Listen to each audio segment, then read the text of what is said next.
Dinas Pendidikan Kota Palembang akan mengajukan penambahan ratusan tenaga pendidik. Usulan ini diajukan untuk mengatasi kekurangan guru di sekolah dasar dan sekolah menengah pertama akibat banyaknya guru yang memasuki masa pensiun.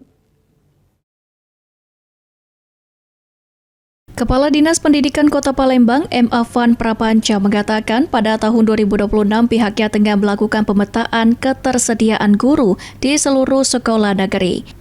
Selain memetakan kebutuhan, Dinas Pendidikan juga melakukan pemerataan dan penempatan guru sesuai bidang kompetensi masing-masing. Berdasarkan hasil pemetaan sementara, Kota Palembang masih kekurangan sekitar 800 guru untuk jenjang sekolah dasar dan sekolah menengah pertama.